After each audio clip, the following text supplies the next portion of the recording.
Hey, what's up, guys? I just had an idea hit me in the shower this morning, and so I just wanted to like spitball it or throw it off the top of my head to you here. And there's a reason I'm doing it into a video, and I'll get to that in just a second. Um, but what I'm thinking is we've got this really challenging situation in front of us as an organization, and there's many reasons it's challenging, but like two major reasons that I'm thinking of is number one, it's really hard to figure out how to do distance learning, to do it well, and to feel like you're doing it well, and to feel good about everything that's happening. And I was thinking about Cheryl Hines, and in the meeting yesterday, how she was talking about, the parents won't cooperate and they won't get the kid up at 1 o'clock in the afternoon. And how do you wrangle this whole thing? It's like we need solidarity and cooperation and teamwork between us and the parents, and it's just this really challenging thing to figure out.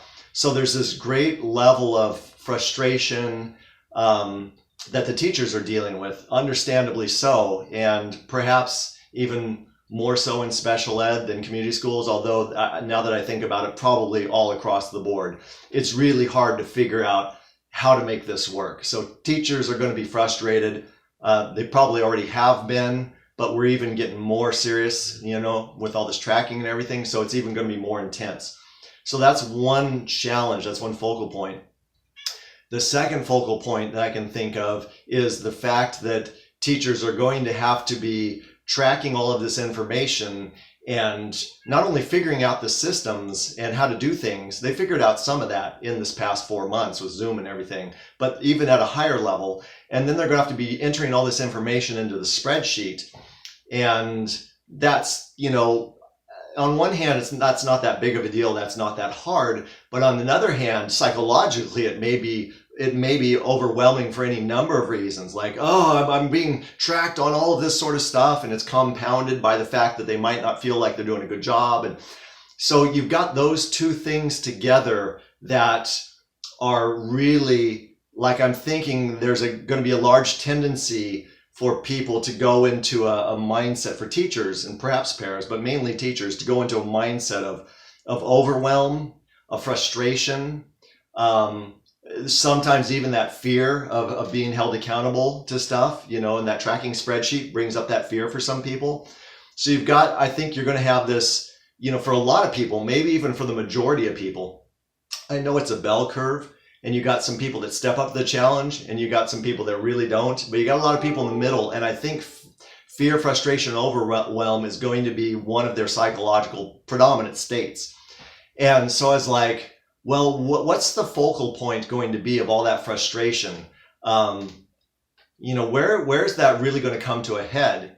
And I was just thinking that entering all the data into the spreadsheet at the end of the day, the first day, the second day, for that first week perhaps, is a place where it really might bring the whole gestalt of everything to a head, and where their frustration might really hit hard with, oh my God, I got to deal with all this stuff and I can't figure it out. And now they've got me doing all this, and I can be held accountable for this. And what is that going to mean? And, it seems like the spreadsheet, the tracking system, is going to be a focal point for the frustration. So what I thought is, wouldn't that be a perfect place for leadership?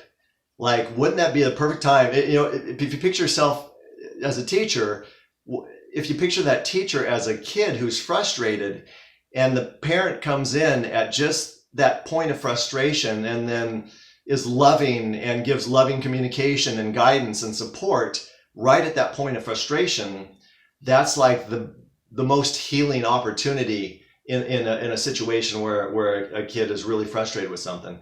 So I'm like, how could we apply the most leadership, the most support, the most love at that point when it matters the most?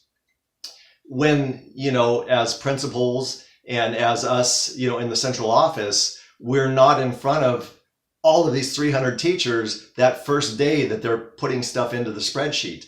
Hopefully perhaps the day before or the day before that was their first day back to school, and maybe they had a Zoom meeting with their principal, and maybe the principal set the tone of the challenge that we're up against, which is all awesome. But wouldn't it be great to reinforce that message right when the rubber meets the road, in a sense?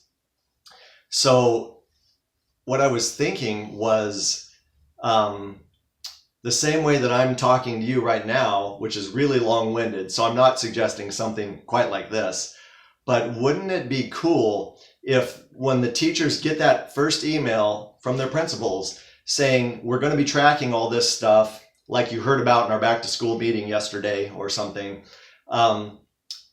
here's the email, here's the link to the spreadsheet.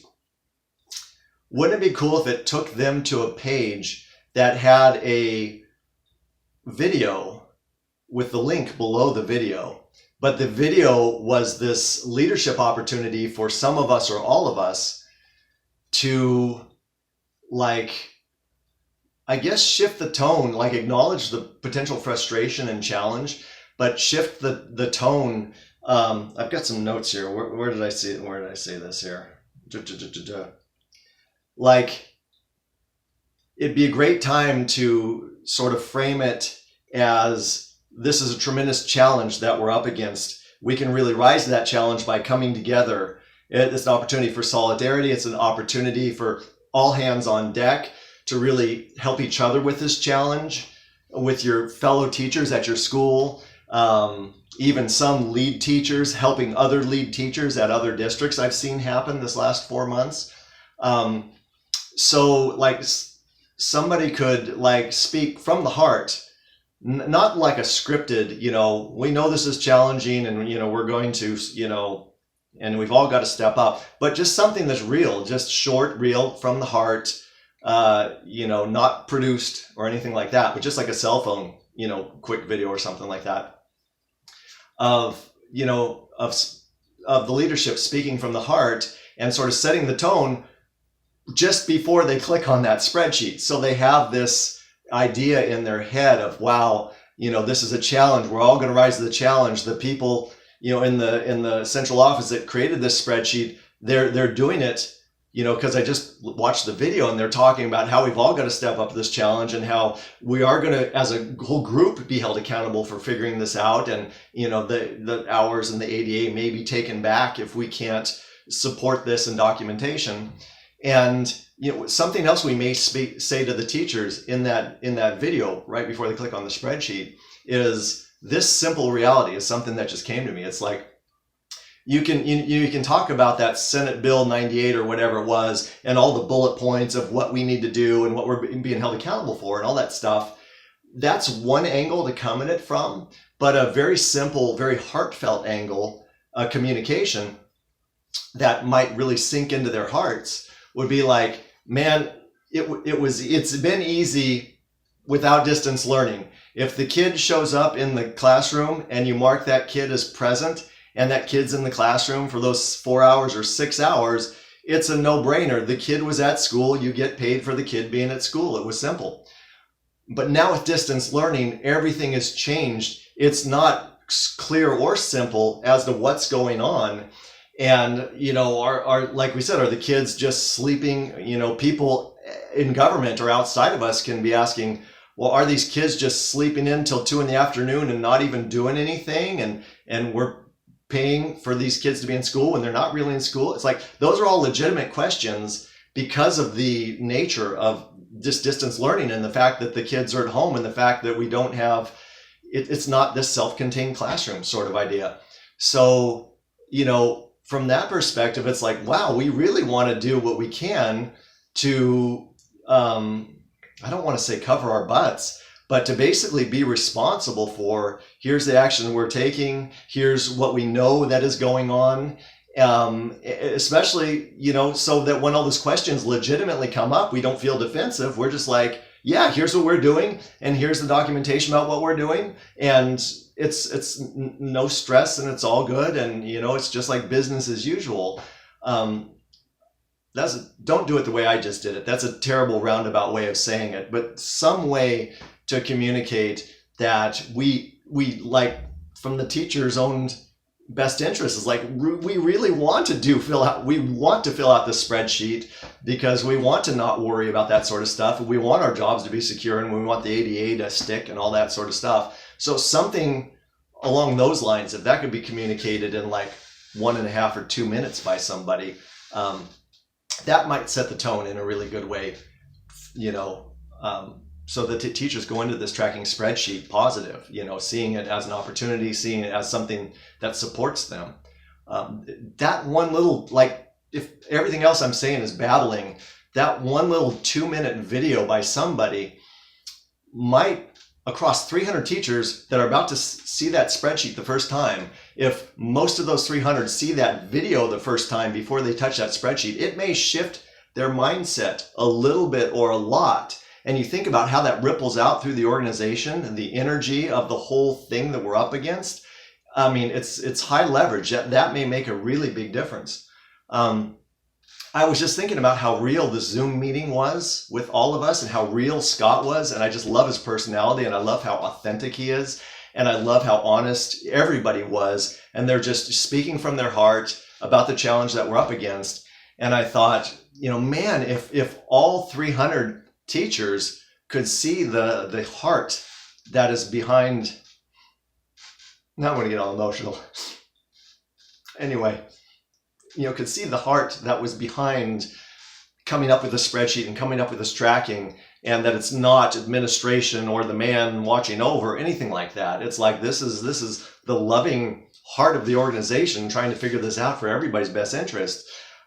If the energy of that Zoom meeting could be shown to those teachers right before they access that spreadsheet, then I think that would be a heart connection, and it could make a big difference. And I know, you know, it doesn't make sense to put a Zoom meeting or something like that for 5 or 10 minutes for them to watch. You know, they're busy. They will probably want to get to that spreadsheet and stuff like that. But I'm like, you know, who could convey a message from the heart, you know, 2 minutes, 5 minutes, that makes that difference? That's that pivot point that really makes the tipping point psychologically, you know, from fear to challenge, from fear to collaboration and mutual support. So I don't know. I've got listed here. I'm like, you've got Ted, who's great at speaking to people. You know, he does those videos just, you know, for each of the classified meetings. I get to watch him do those videos, those State of the Nation videos. But, you know, maybe Ted could speak to this. And I know that's like, it could be a big production thing and we don't have time, and then communications has to edit the video and all that sort of stuff. It could be, so maybe it's not doable.